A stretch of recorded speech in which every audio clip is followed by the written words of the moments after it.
Hey there, guys. So today is day 5 of me challenging myself with the Avian Advent Calendar. Now, the Avian Advent Calendar is an advent calendar of parrot toy parts. So every single day, I'm going to be trying to build a brand new toy. So if that is something that you want to see, make sure to stick around because that's going to be coming up right after this.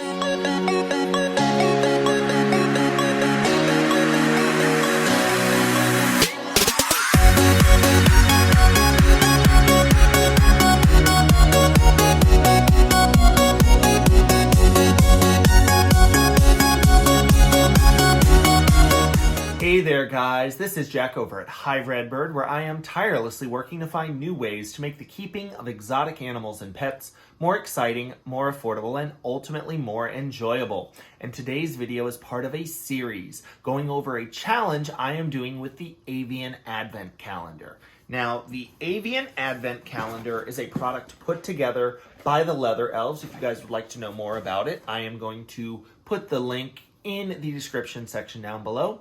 But basically, it is an advent calendar of parrot toy parts. So I am going to be challenged every single day to put together a brand new toy using the toy parts that come in the individual boxes. So there's a couple of things to keep in mind here. First and foremost, the best part of this, we're going to be building a brand new toy every single day, December 1st through the 25th. So you definitely want to make sure that you pay attention to that.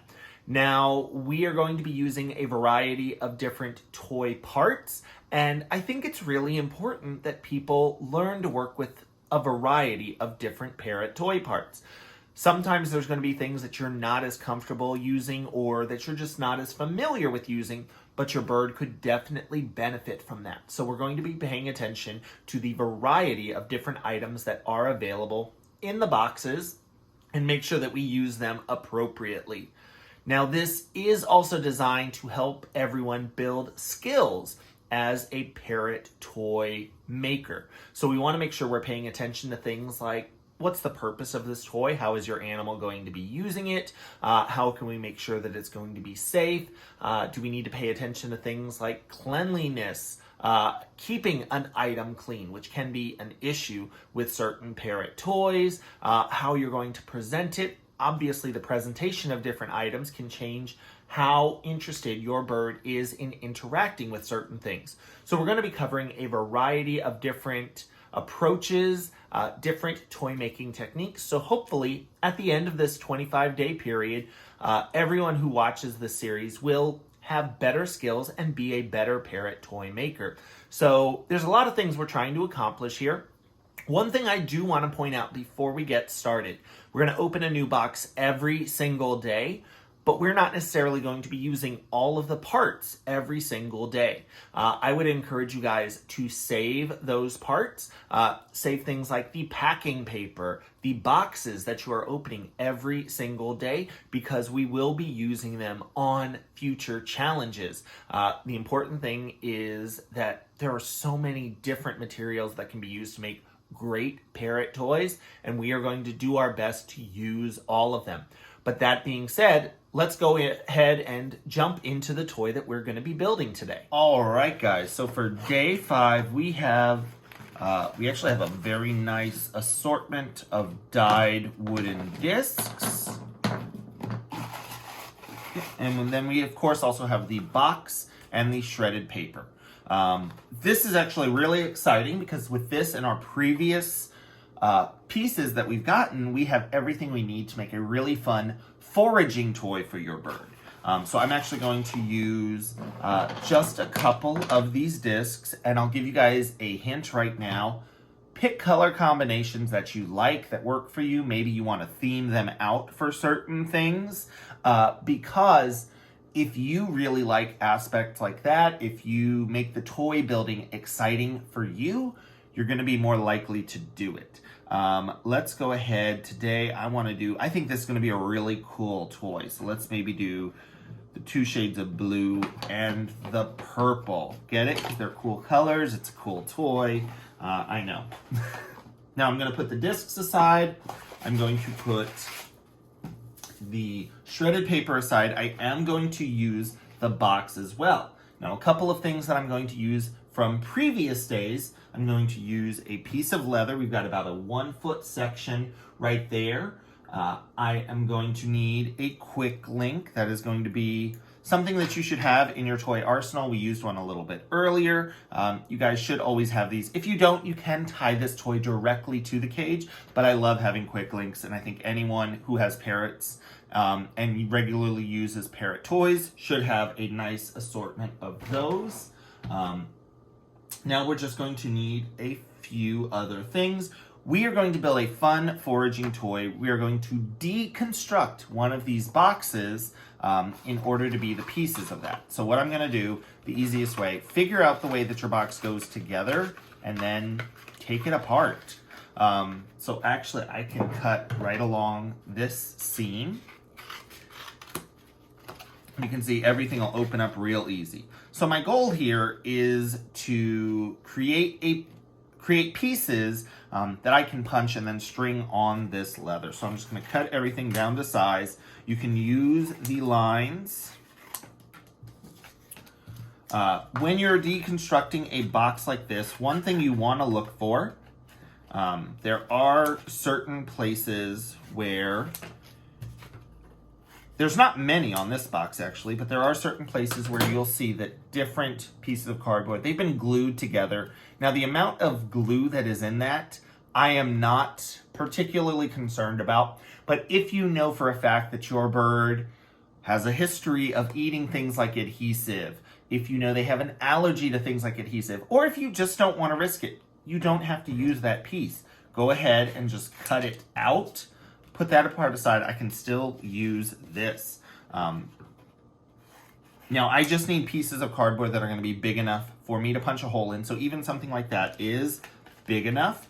And you guys can see when you have a plan in place, this box really does come apart very, very quickly. And when I say that you want to make sure that it's big enough to hold a hole, you can see these I cut in half. This one I'm actually going to cut into quarters because those pieces are still going to be big enough. The variety is going to be pretty nice for this toy.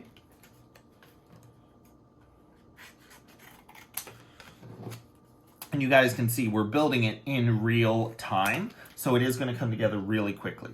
Now I am going to be using my hole punch. I've shown you guys this before. I love this hole punch for building parrot toys, and one of the reasons is it can do multiple pieces of something. So here I've got 6 layers of cardboard, and it's going to go right through that really easily. So I'm just going to finish off these few pieces that I have.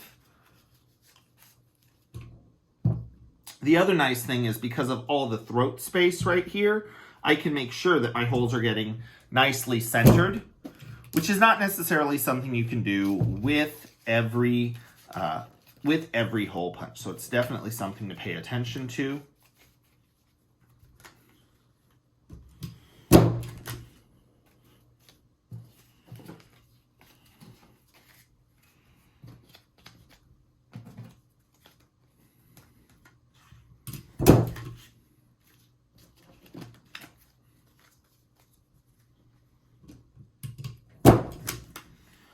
Now, if you decide that the amount of cardboard you have is not enough, one thing you can do, you can take one of the boxes that we have had previously that we set aside, and you can go ahead, you can grab those parts as well.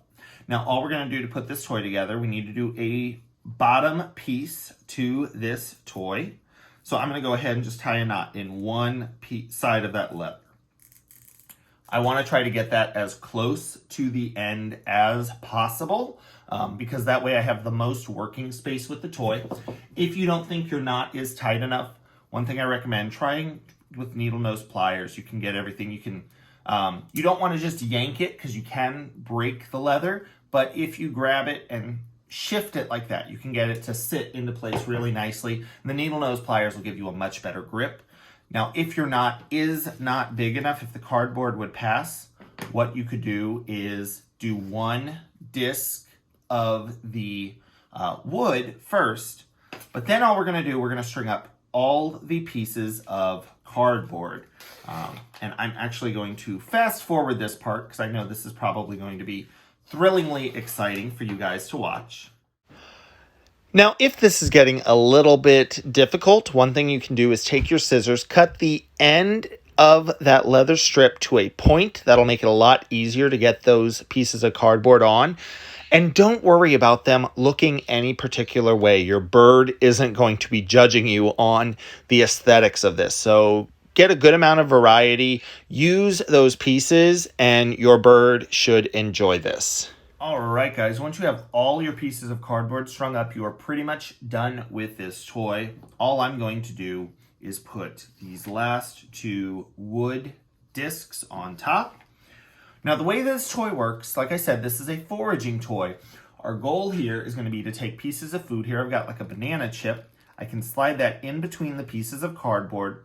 Those wooden discs on top will put just enough weight on it that if that's swung around, it's not just going to fall out. So your bird is going to have to work to go through to find those individual pieces of food. You can modify how many discs you need to use based on your bird's activity level. If it's a bigger bird and you want to make it a little more difficult, you can add more discs. Just make sure you're paying attention to the safety of that toy. We don't want to make it too heavy so that it's hitting the bird or running the risk of your bird getting caught in it.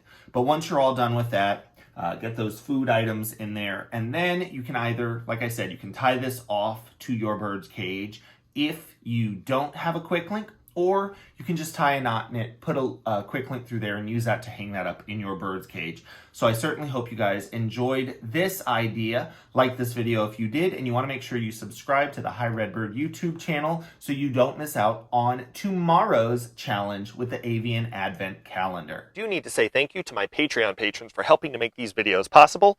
You can find out more by visiting Hi Redbird on Patreon or clicking the link in the description section down below if you would like more information. Thanks!